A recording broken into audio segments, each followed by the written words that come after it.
우리 지난 주간에 우리 교육자들이 교회 갱신협의회에서 주최하는 여름 수련회에 참여를 했습니다. 교회 갱신협의회는 교회가 변화와 갱신이 이루어져야 한다라는 정신으로 한국의 많은 목회자들이 함께 그 정신을 이어나가고 있습니다. 갱신이라는 것은 새로운 것 가운데에 변화하는 것입니다. 어떤 공동체나 개인의 정신에 어려움이 생길 때, 문제가 생길 때, 그때에 마음속에 도전을 하고 변화를 일구는 것입니다. 개혁이라고도 말을 할 수 있습니다. 이러한 변화, 개혁의 정신은 교회뿐 아니라 개인의 신앙에도 접목되어야 한다고 생각합니다. 우리의 믿음의 초심이 흐트러질 때, 무엇인가 교회 생활을 오래 다녔다가 이제는 한 단계 성장해야 되겠다라고 판단될 때, 그때에 우리의 마음속에 변화의 도전을 받아들이는 것, 그리고 개혁해야겠다라고 생각하는 것, 이것을 저는 나의 신앙 개혁이라고 일컬어 주고 싶습니다. 이 신앙 개혁에 대한 말씀을 함께 나누어 보려고 합니다. 이스라엘 백성이 지속적으로 반복적으로 하나님 앞에 죄악을 저질렀던 것은 우상 숭배였습니다. 애굽에서 노예 생활을 하던 백성들을 탈출시켜서 가나안으로 이끌었던 하나님을 이 백성들은 무던히도 배신했습니다. 어그러졌습니다. 하지만 하나님은 그 백성을 포기하지 아니하고 지속적으로 보듬어 주셨지요.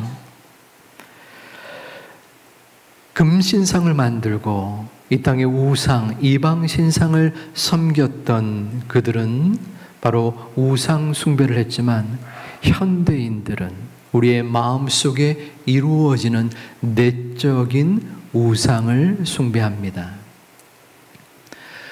우상 숭배란 하나님보다 더욱더 인간의 죄성을 만들고 또한 그 마음속에 우선하는 그 가치관을 두는 것입니다.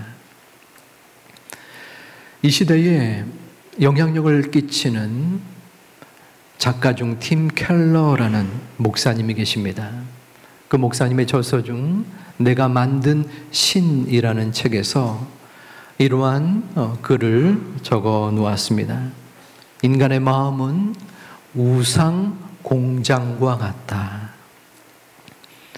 우리의 마음속에 우상이 가득하다는 것입니다. 하나님보다 더 사랑하고 더 마음에 두고 그 우상이 나를 지배하는 것, 그것이 바로 우리의 마음에 가득한 우상 공장인 것입니다. 오늘 말씀에는 성공이라는 우상을 간직한 한 인물이 나타납니다. 그것은 나아만이었어요. 나아만은 아람 국가의 군대 장관이었습니다.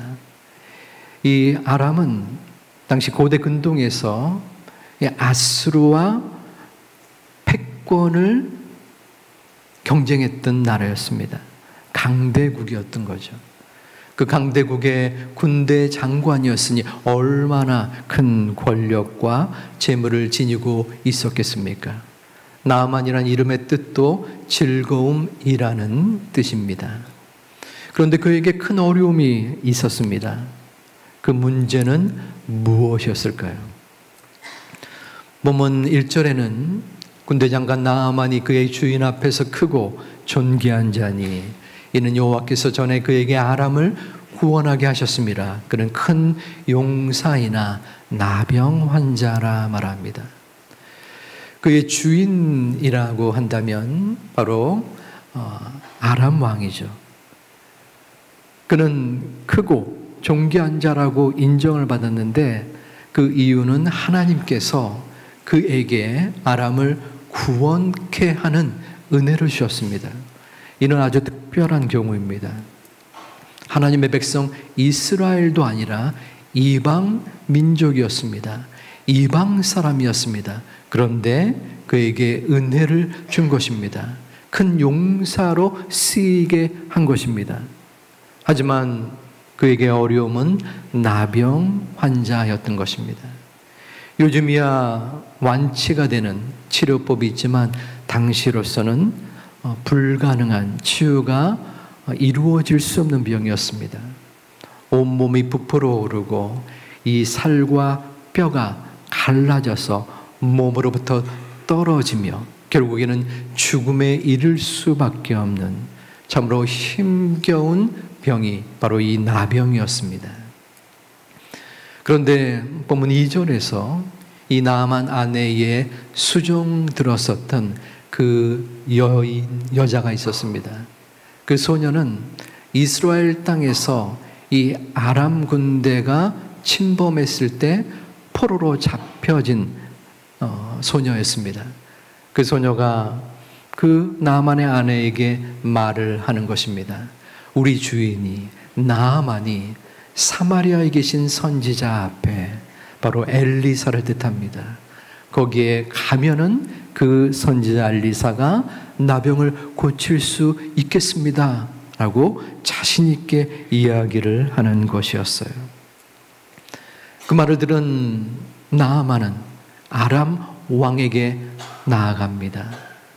그래서 아람 왕에게 이스라엘로 가겠다라고 4절에서 말을 하게 됩니다. 이 또한 특별한 경우입니다. 왜냐하면 강대국이라고 했잖아요. 이 아람이, 그리고 이스라엘은 약소국이었습니다. 이것은 마치 미국의 국무총리가 소말리아와 같은 약소국에 가서 병을 고치겠다는 것입니다. 그리고 당시는 한 민족에게 속한 신이 있었습니다. 그래서 전쟁을 치루어서 그 나라가 승리를 하면 나라가 승리한 것도 있지만 그 나라의 신이 승리를 거두었다라고 여겼습니다. 그런데 강대국이었던 그 아람의 군대 장관이 그 약소국의 이스라엘 신에게 가서 병을 고치겠다는 것이에요. 이는 국가적 망신으로 비춰질 수도 있습니다. 왕의 마음속에 왕의 처신을 떨어뜨리는 위험의 요소일 수도 있습니다. 하지만 나아만은 어떻게 해서든 자신의 나병을 고치고자 하는 그 마음속에 목숨의 위협을 감수하고 왕에게 요청을 드리는 것입니다. 그런데 그 아람 왕이 이를 승낙합니다. 5절에서는 자신이 친히 그 이스라엘 왕에게 그를 보내주겠다라고 말합니다. 그리고 나아만이 떠날 때 은 10달란트와 금 6,000개와 의복 10벌을 가지고 가게 합니다. 여기서의 예물을 현대의 단위로 표현을 하면은 은 340kg, 그리고 금 68kg, 그리고 의복 10벌입니다. 은과 의복은 차치하고서라도 금을 한번 살펴보겠습니다. 금 1kg, 여러분 혹시 얼마인지 아십니까? 저는 1kg을 본 적도 없습니다. 직접 본 적은 없어요. 기껏 해봤자 한 돈, 두 돈을 옛날에 고리고리 짜게 본 기억이 납니다. 한 돈은 3.75g이에요. 한 돈을 한번 검색을 해봤어요. 얼마쯤 되는가? 한 30만 원쯤 된다고 합니다. 그러면 1kg은 저는 보고서 깜짝 놀랐어요. 9천만 원이래요. 그 1kg. 여러분 아령 작은 것 하나가 1.5kg, 2kg 정도 돼요. 그 작은 아령보다도 작은 1kg이 9천만 원. 조금 전에 68kg 정도라고 했습니다. 68 곱하기 9천을 해보면 얼마일까요? 61억 원쯤 됩니다. 물론 이전의 가치, 그 당시에 금에 대한 가치와 지금의 가치가 조금 다를 수는 있을지언정 성경 곳곳에 금 이야기가 나오는가 보면은 그 당시에도 금을 높이 재산적 가치로 인정했던 것 같습니다. 적어도 수십억에 해당되는 예물을 가지고 이스라엘로 찾아간 것입니다. 이때에 나아만의 마음은 어떠했을까요? 걱정도 되고 불안도 했을 듯합니다. 하지만 그보다는 자신이 있었습니다. 왜냐하면 그의 가치관, 그가 갖고 있는 우상 때문이었습니다. 그의 우상은 성공이라고 했죠. 그는 성공을 위하여 무던히도 애를 썼습니다. 그리하여 군대 장관이라는 성취를 얻었습니다. 성공한 것이죠. 그래서 자신이 지니고 있는 이 나병도 능히 고칠 수 있을 것이라는 성취에 대한 기대가 있었습니다.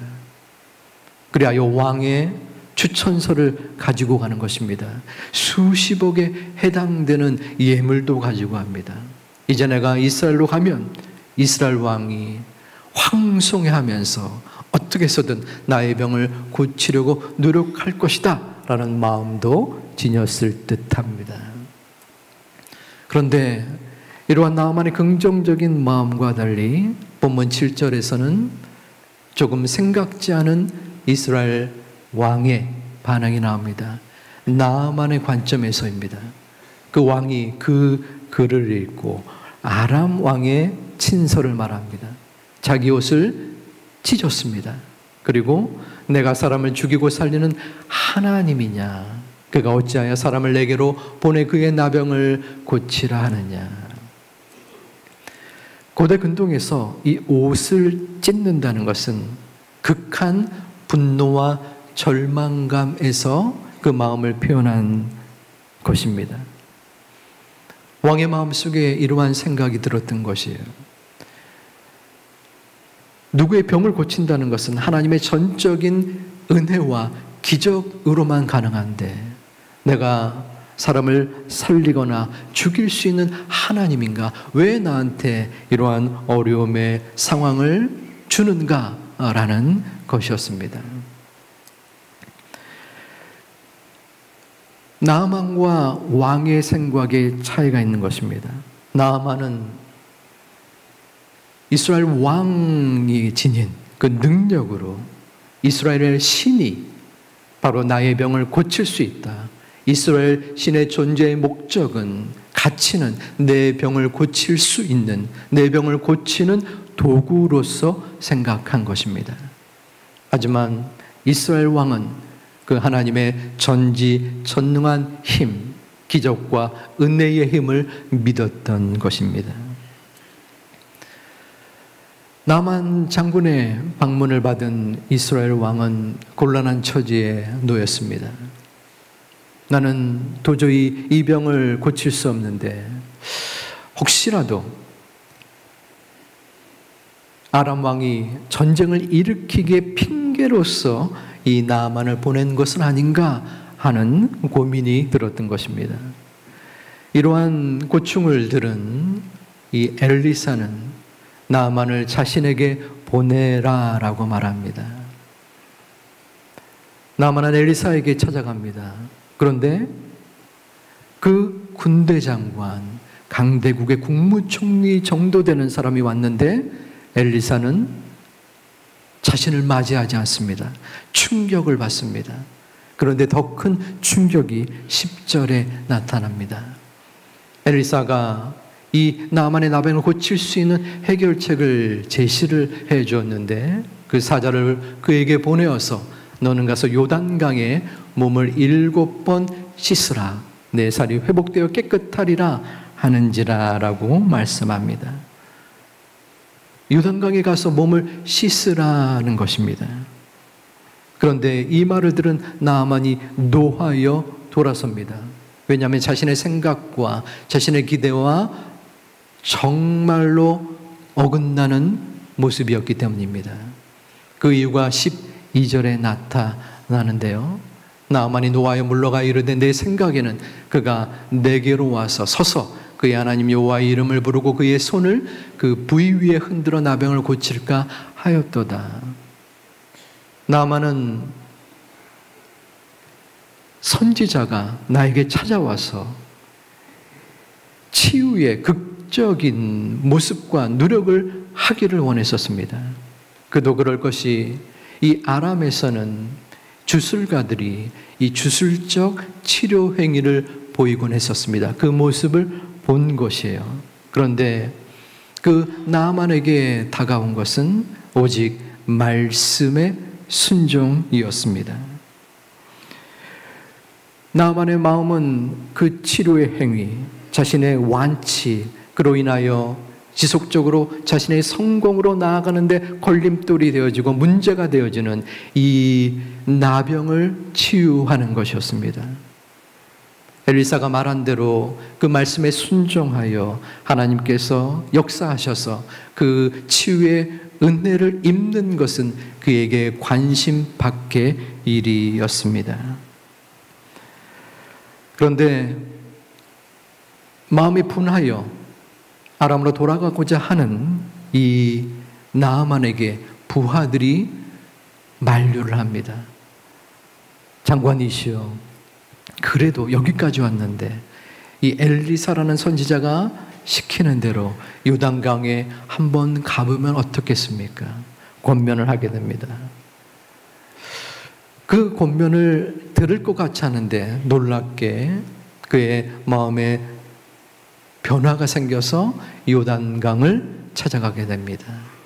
그래서 그 요단강에 몸을 잠그자 그의 몸이 치유가 되는 은혜를 입었습니다. 나아만이 하는 행동은 너무나 쉬운 것이었습니다. 그 여종의 말을 들었고 또한 하인의 말을 받아들였고 그 강에 가서 몸을 담근 것이었습니다.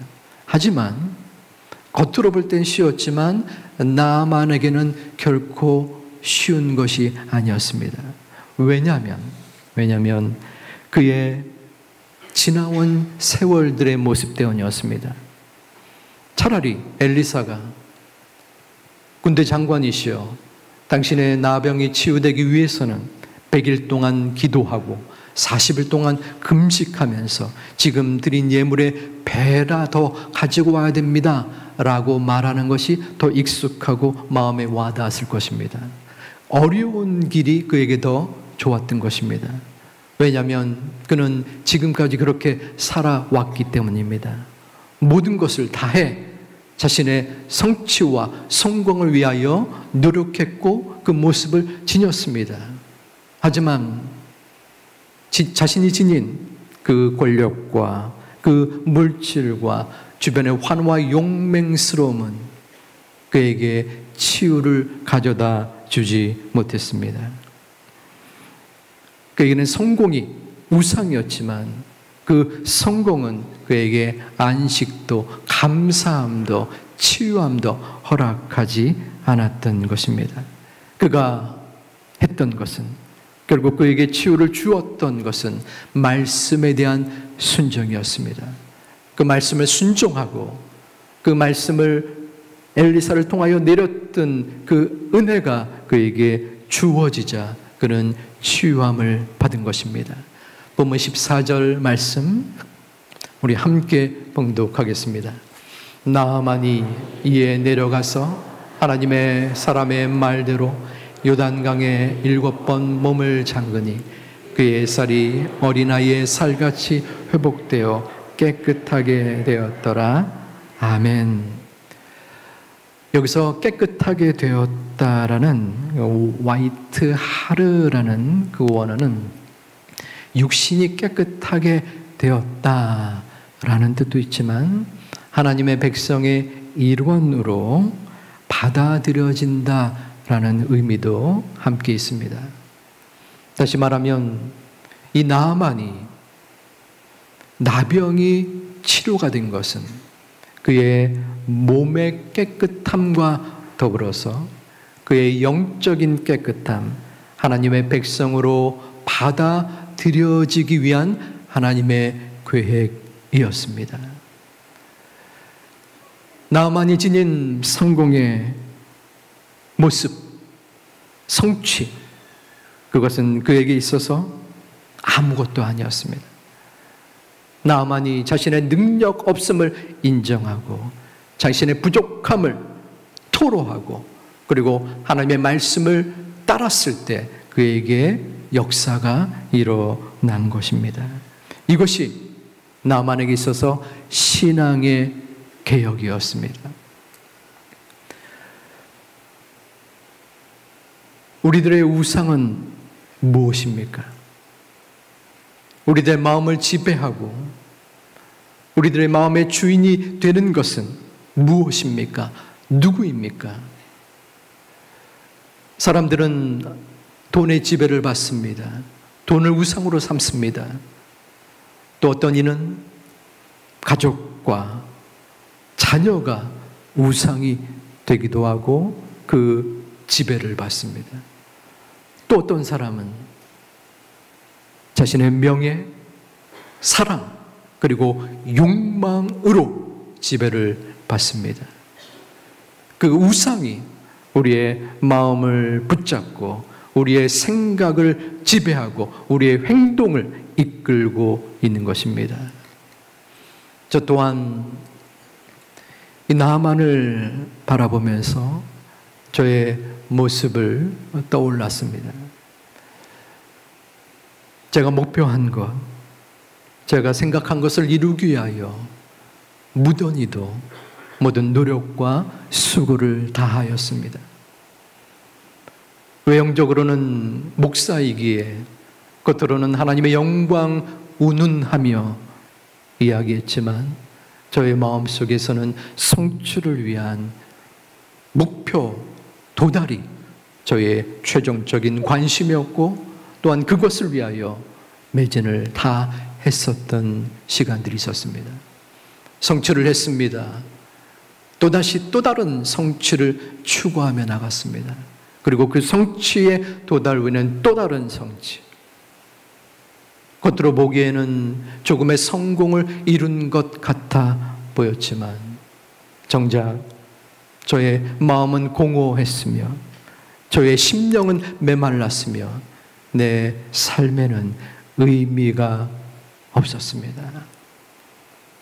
그저 나에게 주어진 인생이니까, 나에게 주어진 상황이니까 그저 감당하면 되겠지 하는 냉랭함이 저에게 있었습니다.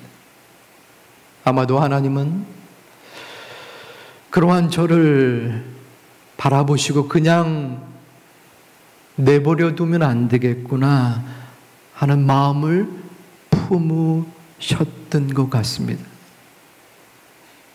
그래서 저를 이 목양의 자리로 불러주셔서 저에게 말씀을 주곤 하십니다. 원서가 뭐 그렇게 아둥바둥 하지 말아라. 내 힘으로 이루려고 그렇게 애쓰지 말아라. 나 하나님을 바라보고 말씀을 따라야 되지 않겠냐. 그저 강가에 가서 내 몸을 적시어라. 우리의 마음속에 솟아나는 그리고 생각나는 지금도 나를 지배하고 있는 마음의 우상을 내려놓고 주님을 따라갈 수 있는 하나님의 소중한 자녀들 되시기를 주님의 이름으로 축원드립니다. 우리는 부서져야 합니다. 우리의 마음 속에 단단하게 박혀있는 우리의 욕심과 우리의 자랑이 깨어져야 합니다. 그 자랑과 욕심과 욕망이 계속적으로 내 마음 속에 남아있을 때, 내 마음을 지배할 때 주님께서 들어갈 공간이 우리에게 없어집니다. 주님은 우리의 마음 밖에서 서성거리면서 계속적으로 문을 두드리지만 내 마음 속에 단단하게 맺어 있는 내 마음의 중심, 성공과 성취의 우상, 자녀의 우상, 물질의 우상, 명예의 우상, 내 미래의 우상, 그 많은 우상, 우상 공장으로 가득한 내 마음이 주님의 접근을, 주님의 함께하고자 하는 주님의 부르심을 냉랭하게 거절하게 됩니다. 우리의 심령은 무너져야 합니다. 우리는 우리의 마음속에 장벽을 막아서고 있습니다. 우리의 장벽은 나날이 높이 올라갑니다. 낮아지고 무너지는 것이 아니라 지속적으로 우리의 마음의 장벽을 쌓아갑니다. 하지만 부서져야 하는, 무너져야 하는, 깨어져야 하는 우리의 마음속의 우상을 우리 마음대로 할 수 있습니까? 하나님께서 이 또한 도와주셔야 합니다. 기도할 수밖에 없습니다. 아버지 하나님, 제 마음의 우상을 깨어 부술 수 있게 도와주시옵소서. 내 마음의 우상이 무너지게 하여 주시옵소서. 그리하여 나의 결단과 나의 기도와 나의 생각 가운데 하나님이 만져주시사 주님을 바라보고 주님께 의지하고 주님께 나아갈 수 있는 제가 되게 하여 주시옵소서. 기도하고 다짐하고 선포하고 하나님께로 향할 수 있는 우리 제2 가족들이 되시기를 주님의 이름으로 축원드립니다.